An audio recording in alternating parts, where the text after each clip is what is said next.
Welcome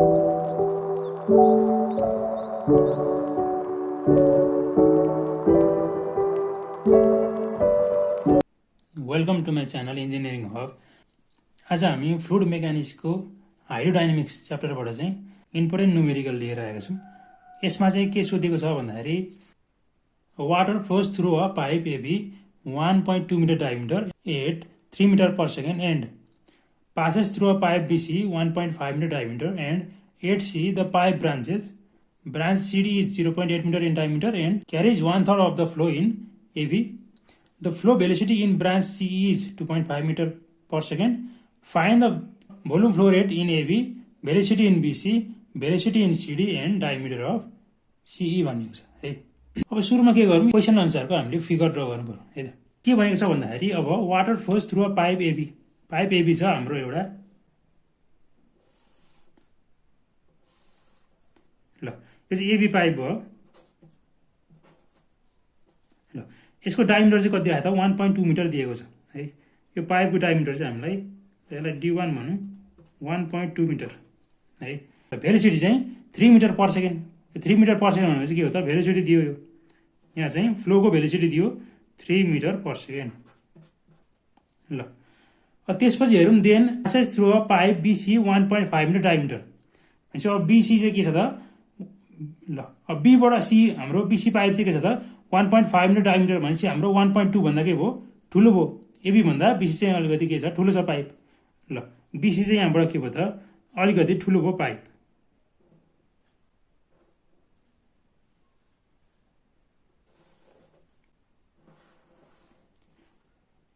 ल यो BC चाहिँ के भयो त, यसको डायमिटर चाहिँ अलिकति ठुलो भयो। यसको डायमिटर कति दिएको त 1.5 मिटर दियो है। ल त्यसपछि हेरौँ अब सी पोइन्टमा के भयो त 8C द पाइप ब्रान्चेस है। सी पोइन्टबाट चाहिँ के भयो त, पाइप चाहिँ ब्रान्चहरू निस्केको छन् है। ब्रान्च चाहिँ कुन कुन छन् त, ब्रान्च सिडी छ एउटा जसको डायमिटर चाहिँ 0.8 छ है। सीबाट डीतिर हामीले एउटा, ल ब्रान्च यो चाहिँ डी भयो है। सिडी चाहिँ के भयो त, यसको डायमिटर चाहिँ हामीलाई यसलाई 3 मानौँ, ल D3 भयो। यो चाहिँ 0.8 मिटरको डायमिटर छ है। र क्यारेज यसले चाहिँ कति क्यारी गर्छ अरे, carries 1/3 of the flow in AB. एबीमा जति फ्लो छ अथवा डिस्चार्ज छ त्यसको चाहिँ 1/3 है, 1/3 भाग चाहिँ हाम्रो 1/3 अथवा 1/3 भाग चाहिँ यसले डिस्चार्ज चाहिँ हुने रहेछ यसमा। त्यसपछि अर्को ब्रान्च कुन छ त, the flow velocity in branch CE, CD भयो अर्को सी, हामीले यसलाई ब्रान्च अर्कोतिर बनाऊँ। ल यो चाहिँ सी ब्रान्च। सी ब्रान्चमा चाहिँ के दिएको छ त, हाम्रो भेलोसिटी दिएको छ है। भेलोसिटी सीमा चाहिँ 2.5 मिटर पर सेकेन्ड चाहिँ हाम्रो भेलोसिटी चाहिँ सीमा भेलोसिटी छ। ल बी चाहिँ हामीलाई कति हो त 2.5 मिटर पर सेकेन्ड है। ल यति दिएको छ भने अब हामीलाई निकाल्नु पर्ने के छ त, फाइन्ड द फ्लो, ल volume flow rate in AB. एबीमा कति डिस्चार्ज छ, अथवा भोल्युम फ्लो रेट भनेको डिस्चार्जै हो। एबीमा कति छ, अनि हाम्रो भेलोसिटी इन बीसी, बीसीमा भेलोसिटी कति छ, भेलोसिटी इन सिडी, यो सिडीमा भेलोसिटी कति छ, र डायमिटर अफ सिई, यो सी पाइपमा चाहिँ हाम्रो कति डायमिटर छ त्यति निकाल्नु पर्ने छ है। यसको सोल्युसनमा अब गिभन डाटाहरू के छन् त हामीलाई भन्दाखेरि, water flows through a pipe AB, हाम्रो यसको सुरुको पाइपको डायमिटर चाहिँ कति छ त 1.2 मिटर छ है। भनेपछि हाम्रो डायमिटर दियो, diameter of pipe AB, AB पाइपलाई हामीले 1 नम्बर हान्यौँ, यसको डायमिटर चाहिँ 1.2 metre.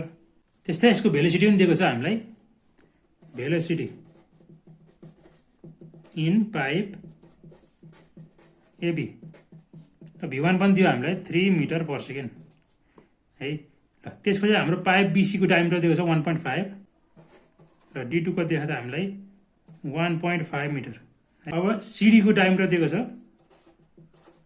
Diameter of pipe CD D3 यो चाहिँ 0.58 मिटर दियो। त्यस पछाडि हेरौँ flow velocity in branch CE, velocity दियो इन पाइप सी, सी भनेको 4 नम्बर है। 4 नम्बरको भेलोसिटी 2.5 मिटर पर सेकेन्ड दियो भने हामीलाई निकाल्नु पर्ने चाहिँ के छ, flow volume flow rate in AB भनेको डिस्चार्ज हो, डिस्चार्ज इन एबी Q1 अनि भेलोसिटी इन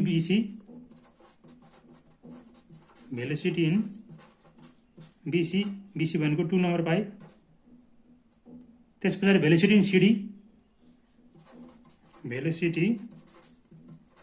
इन CD भनेको 3 नम्बर पाइप त्यसपछि diameter of C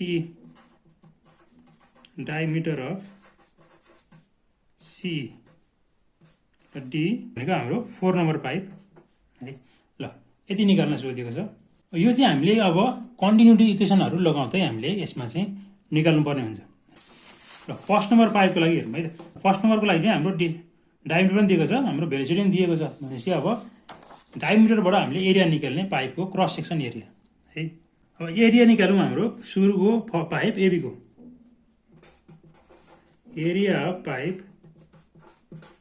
AB first number area कसरी निकालिन्छ क्रस सेक्सन एरिया भनेपछि हाम्रो पाइ डी स्क्वायर बाइ 4 है। ल D1 राख्नु पर्यो फर्स्ट नम्बरको डायमिटर कति आउने भयो त पाइ इन्टु D भनेको 1.2 स्क्वायर बाइ 4 ल पाइ D स्क्वायर बाइ 4 यो भनेको 1.13 है। ल 1.13 मिटर स्क्वायर एरिया है त। अब एरिया आएपछि हामीले डिस्चार्ज निकाल्न सकिहालिन्छ। डिस्चार्ज भनेको के हो त एरिया इन्टु भेलोसिटी है।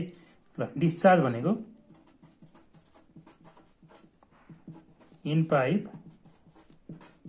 एबी ल Q1 डिस्चार्ज भनेको कसरी निकाल्ने एरिया इन्टु भेलोसिटी है। एरिया र भेलोसिटी इन्टु गर्ने। अब 1 नम्बर पाइपको लागि एरिया भनेको हाम्रो 1.13 आयो, भेलोसिटी कति आयो त फर्स्ट नम्बर पाइपको 3 मिटर पर सेकेन्ड कति आउने भयो भन्दाखेरि 1.13 इन्टु 3.39 है।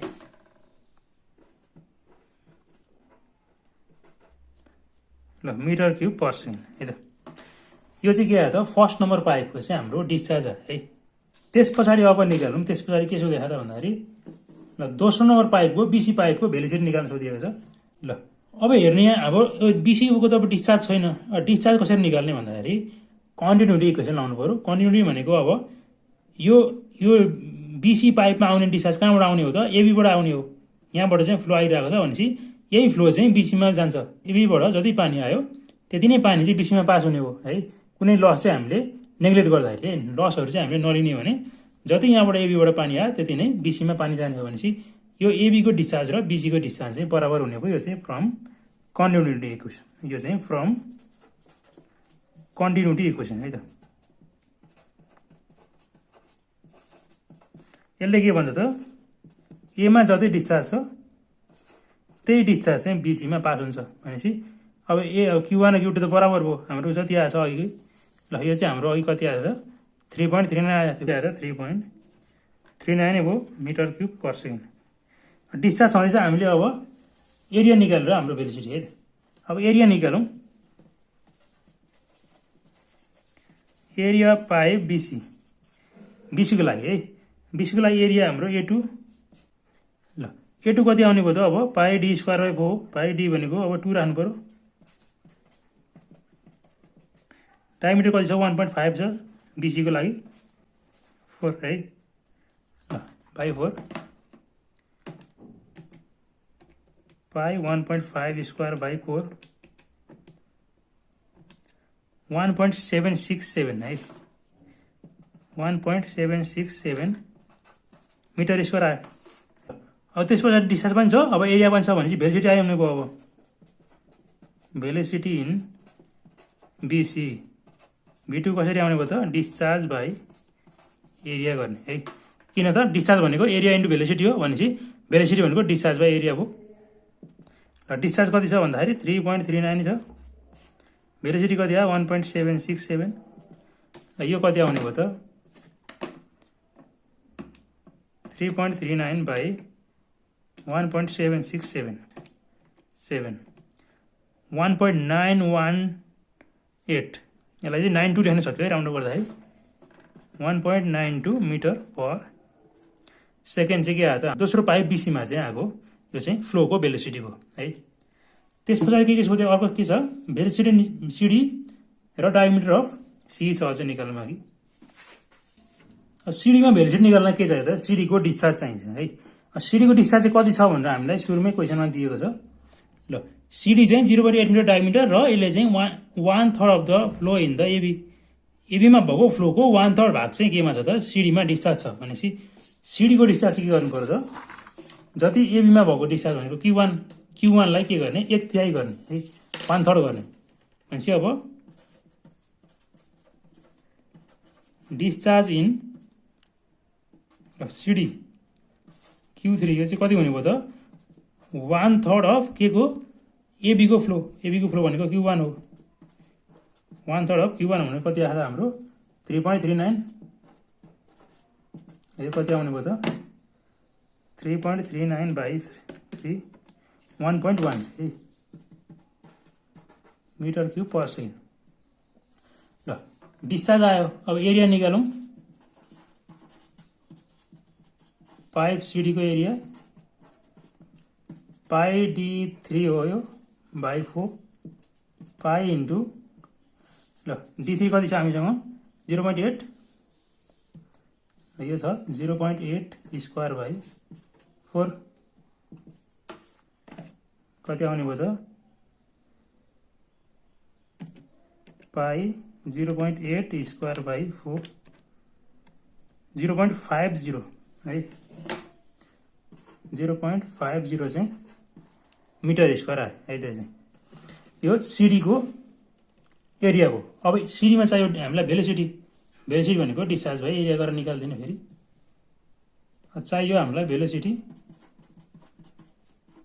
इन सिडी र v3 चाहियो हामीलाई v3 भनेको के हो त डिस्चार्ज भयो एरिया 3 नम्बर पाइपको डिस्चार्ज भनेको 1.13 एरिया भनेको 0.50 यो गर्दाखेरि कति आउँछ त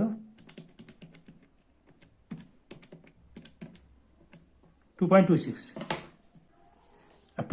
चाहिँ हाम्रो यसको भेलोसिटी हो अब अर्को छ अब निकाल्नु पर्ने अन्तिममा डायमिटर अफ सी है सी पाइपको डायमिटर चाहिएको छ जसमा चाहिँ भेलोसिटी 2.5 मिटर दिएको छ है सी को डायमिटर निकाल्नलाई सी को डिस्चार्ज चाहियो डिस्चार्ज कसरी निकाल्ने फ्रम कन्टिन्युटी इक्वेसन है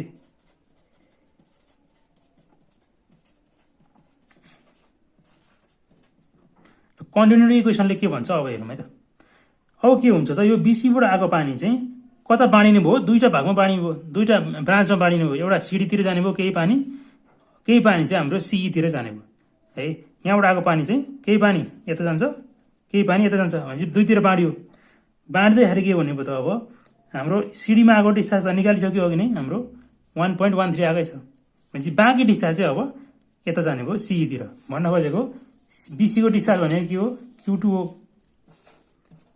Q2 पानी चाहिँ हाम्रो कता बाँडियो त सिडी र सीईमा सिडीतिर भएको डिस्चार्ज हाम्रो Q3 र सीईतिर भएको डिस्चार्ज चाहिँ के हो त Q4 यहाँबाट Q4 निकालौँ Q2 हामीले कति चाहिँ निकालेको छ 3.39 Q3 भनेको 1.13 प्लस Q4 भनेपछि यहाँबाट Q4 भनेको कति आउने भयो 3.39 माइनस 1.13 गर्दाखेरि 3.39 माइनस 1.13 2.26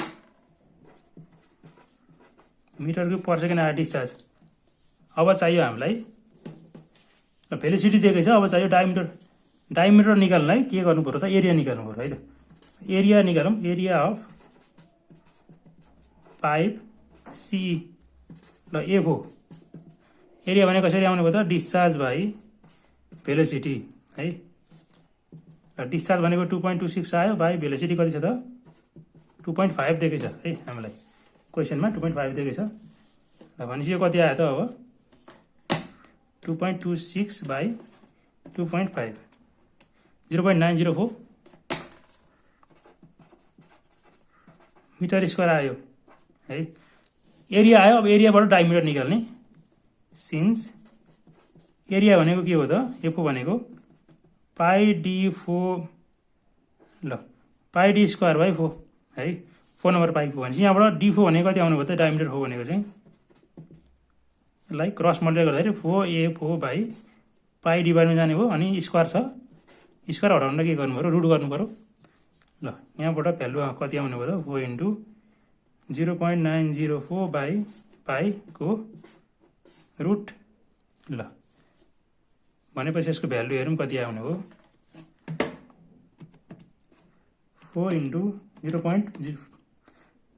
0.904 डिभाइड बाई पाईको रुट 1.07 चाहिँ मिटर यो चाहिँ के आयो त 4 नम्बर पाइप अथवा हाम्रो सिई पाइपमा भएको सिई पाइपको चाहिँ डायमिटर है त यसरी चाहिँ हामीले कन्टिन्युटी इक्वेसन लगाएर पाइपहरूको डिस्चार्ज भेलोसिटी अथवा डायमिटर चाहिँ निकाल्न सकिन्छ है त आजको हाम्रो यो भिडियो कस्तो लाग्यो कमेन्ट गर्नु होला साथै भिडियो मन परेमा लाइक तथा शेयर गरी च्यानललाई सब्स्क्राइब गर्न नभुल्नु होला हामी अर्को भिडियोमा नयाँ विषयवस्तुको साथ उपस्थित हुनेछौँ भिडियो अन्तिमसम्म हेरिदिनु भएकोमा सबैलाई धन्यवाद